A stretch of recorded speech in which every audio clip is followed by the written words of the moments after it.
اور یہ کوئی ان کو ماننے کو تیار نہیں ہے. نہ ہی آپ لوگ جو جرنلسٹ ہمارے سے پوچھتے ہیں آپ یہ ماننے کو تیار ہیں کہ عمران خان نے کہا ہے کہ میں اپنے کیسز کا سامنا کروں گا. اگر انہوں نے پہلے سے طے شدہ بھی ہے کہ ہم نے فیصلہ کر کے رکھا ہوا ہے سنبھال کے, تو وہ کہہ رہے ہیں کہ آ کے سنائیں. اور یہ اب عمران خان کا پریشر ہے کہ کل آپ جج کو کہا ہے, جج کو میں اپیل ہی کر سکتے ہیں کہ ہر حالت میں جج آئے اور مجھے فیصلہ سنائے. القادر کے جو جیسے یہاں پہ آپ نے دیکھا ہوگا کہ ان کا بھی فیصلہ پہلے سے آپ کو اب سمجھ آ گئی ہوگی کہ القادر کا پہلے سے فیصلہ ہوا ہے. اسی طرح 2 اور کیس گزرے ہیں اس سے پہلے. ایک توشہ خانہ کا کیس دلاور جج کا, ایک سائفر کا کیس جج ذوالقرنین کا, ایک تیسرا کیس جج ارجمن کا. یہ ماشاءاللہ پاکستان ایک واحد ملک ہوگا جہاں پہ غلط سزائیں سنانے پہ ججز یہ امید رکھ سکتے ہیں کہ ان کو پاکستان میں ترقی ملے گی اگلے کورٹس کے اوپر. ان کو ان 3 سزاؤں کے بعد پاکستان میں اگلے ہائر کورٹس کے اندر ان کو انشاءاللہ ترقی دی جائے گی.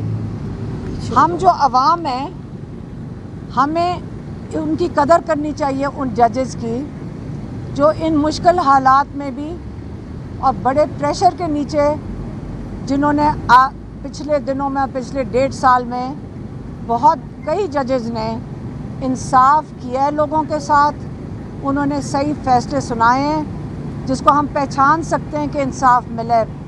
تو ہمیں جن کو ججز کا سامنا کرنا پڑتا ہے انہوں نے اپنی ڈیوٹی ادا کی ہے. یہ ان کا فرض تھا کہ جب لوگ ان کے سامنے آئیں تو ہمیں یہ امید رکھنی چاہیے کہ انشاءاللہ پاکستان میں اتنے برے حالات نہیں ہیں, ججز ہیں, اور انشاءاللہ اگر ان کے سے پریشر ہٹا دیا جائے تو بہت سے ججز اپنا کام بہترین طریقے سے سر انجام دے دیں گے.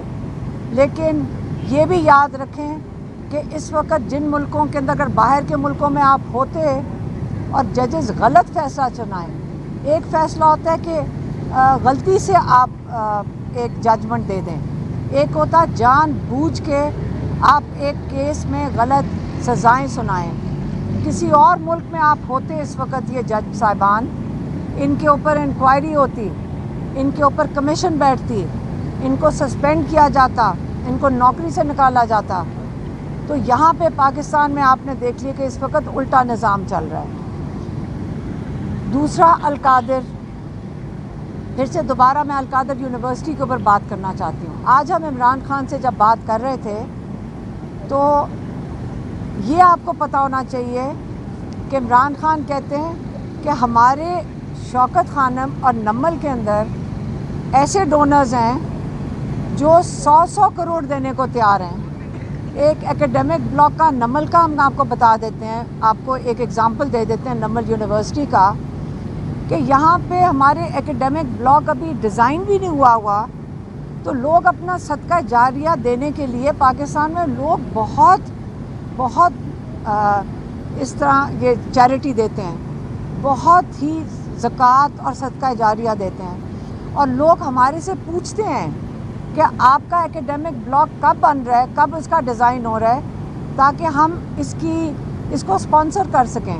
اور ہمارا ایک ایکیڈیمک بلاک جو بننا ہے وہ 150 کروڑ کا ہے. تو آپ یہ بتائیں کہ آپ نے 50-60 کروڑ کی جو القادر کی یونیورسٹی کی بلڈنگ بنی ہے, کیا عمران خان کو یہ فیور کرنے کے لیے, جو وہ کہہ رہے ہیں کہ ملک ریاض کو فیور کیا ہے, تو کیا ان کو ایک 50-60 کروڑ کی یونیورسٹی کے لیے ان کو فیور کرنا تھا؟ یہ تو ایسی جگہ ہیں جہاں پہ لوگ خود آتے ہیں اور کہتے ہیں کہ ہمیں آپ موقع دیں کہ ہم ان کو اسپانسر کر سکیں. تو اس کے ساتھ آپ کو زیادہ بہتر سمجھ آئے گی کہ 9 ارب روپیہ شوکت خانہ میں لوگ دیتے ہیں. تو کیا القادر یونیورسٹی کے لیے آپ کا خیال ہے پاکستان میں لوگ نہیں ہیں, پاکستانی جو اوورسیز ہیں وہ نہیں ہیں جو اس کو اسپانسر کر دیتے کہ عمران خان کو اتنا مشکل فیصلہ کرنا تھا القادر یونیورسٹی کے لیے. تو یہ تو دوسری بات آپ کو القادر پہ سمجھ آ گئی.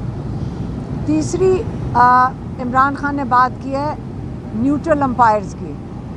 انہوں نے کہا کہ میں پہلا انسان ہوں اور واحد انسان ہوں جس نے کرکٹر جنہوں نے نیوٹرل امپائر کے لیے بہت جد و جہد کی اور آخر کار عمران خان کی اس جد و جہد سے ساری دنیا میں کرکٹ کے میدان میں نیوٹرل امپائر تعینات ہوئے ہیں. اور اب آپ کو پتہ ہے کہ آپ کو شاید ابھی پتہ نہ ہو لیکن عمران خان نے اس کے لیے بہت جد و جہد کی تھی. تو یہ عمران خان کی کرکٹ کی میدان میں بہت بڑی کامیابی تھی. اسی طرح عمران خان کہہ رہے ہیں جو 9 مئی اور 26 نومبر اس کے لیے کیا انہوں نے مانگا ہے. انہوں نے کہا ہے کہ اس کے لیے بھی نیوٹرل امپائر لگائیں. نیوٹرل امپائر ہمارے سپریم کورٹ کے 3 سینئر موسٹ ججز کو لگائیں جو اس کی تحقیقات کریں, جو شفاف تحقیقات کریں اور وہ بتائیں کہ جس نے بھی جرم کیا ہے, جس نے بھی بلڈنگ میں گھس کے آگ لگائی ہے, یہی ججز جس کو بھی سزا دیں گے اگر وہ پی ٹی آئی میں ہوگا یا نہیں ہوگا, ججز کی ذمہ داری ہے کہ یہ ان کو اس کی انویسٹیگیشن کے بعد ان کو آئیڈینٹیفائی کریں اور ججز جو سزا دیں گے. عمران خان کہتا ہے میں کیوں اس کے راستے میں کھڑا ہوں گا, لیکن ایک تحقیقات تو ہونی چاہیے. ناانصافی تب ہوتی ہے جب بے گناہ لوگ جیلوں کے اندر ہوں اور آپ کہیں کہ ان کو یہ ہمیں پتہ ہے کہ انہوں نے جلائی ہیں بلڈنگز, لیکن آپ نے کوئی ثبوت سامنے نہ رکھا ہو. آپ ہمارے سب کے اوپر بھی کیسز ہیں, میری بہن کے اوپر بھی ہیں, میرے اوپر بھی ہیں, شاید یہاں کافی لوگ کھڑے ہوں گے ان کے اوپر بھی ہیں. کیا کیس ہے کہ آپ نے 9 مئی میں بلڈنگیں جلائی ہیں یا آپ نے عسکری بینک جلایا ہے, تو آپ بتائیں کہ ہم کئی دفعہ ہم 1.5 سال سے کورٹس میں پھر رہے ہیں, ایک دفعہ کسی آئی او نے نہیں آ کے بتایا کہ بتاؤ کہ آپ کے پاس ثبوت کیا ہے. تو یہ کیسز اس قسم کے ہیں یہ جو نہیں چل سکتے, ان کو پتہ ہے کہ نہیں چل سکتے, اس سے کیسز نہیں چلا رہے. میں نے خود, میری بہن نے کھڑے ہو کے جج کے سامنے کئی دفعہ کہا ہے لاہور میں کہ جج صاحب آپ کیس چلائیں. وہ کیس نہیں چلاتے ہیں, لیکن لوگوں کو بہت زیادہ کئی ہزار لوگوں کو آپ جیلوں میں نہیں ڈالنا چاہیے.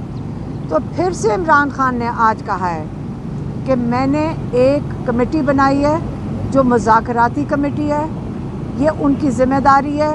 ان کو 2 ان کے ڈیمانڈز ہیں, ایک نیوٹرل امپائر کے جو ججز سپریم کورٹ کے ججز کی کمیشن بنے, اور دوسرا بے گناہ قیدیوں کو رہا کرنے کے لیے.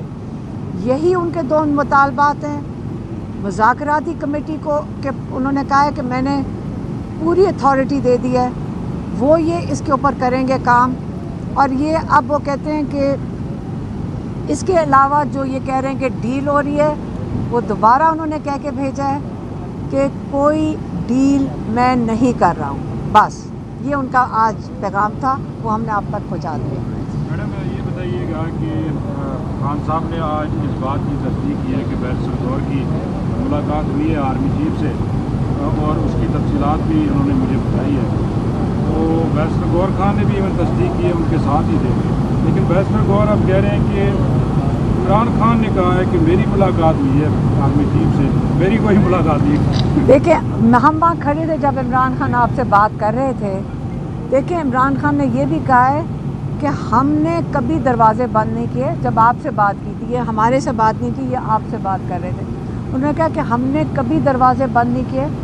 دیکھیں عمران خان نے تو اپنے ابھی بھی 2 مطالبات رکھ دیے ہیں, لیکن جو دوسری طرف سے کوئی بھی مطالبہ ہو, آج تک میں نے آپ کو کئی دفعہ کہا ہے کہ ہم نے نہیں سنا ڈائریکٹلی. عمران خان دیکھیں مطالبہ وہ ہوتا ہے کہ آپ ٹیبل پہ بیٹھ کے بات کریں. ہم نے بھی سنی سنائی, ہمیشہ میں نے آپ کو آ کے بتایا ہے کہ ہم نے سنی سنائی باتیں کی ہیں. سیکنڈ ہینڈ انفارمیشن آتی ہے کہ جی 3 سال نہ بات کریں. یہ پہلی دفعہ براہ راست ہوا ہے اور انہوں نے اس کو خوشائن کہا. ہاں انہوں نے خوشائن کہا. لیکن ہمیں انڈائریکٹلی اس قسم کی باتیں سننے میں آتی تھی, لیکن جب ڈائریکٹ رابطہ نہ ہو تو بات کچھ بھی بن سکتی ہے, اس کے اندر وہ صداقت نہیں ہوگی. لیکن آج جو ڈائریکٹ بات ہوئی ہے، عمران خان نے کہا ہے کہ اگر انہوں نے ان کو انوائٹ کیا ہے آرمی چیف نے، اور میرے خیال میں علی امین گنڈاپور اور بیرسٹر گوہر کی جو ملاقات ہوئی ہے، تو یہ اچھی بات ہے، انہوں نے پہل قدمی کی ہے اس چیز میں، تو عمران خان نے اس کو خوش آئند کہا ہے.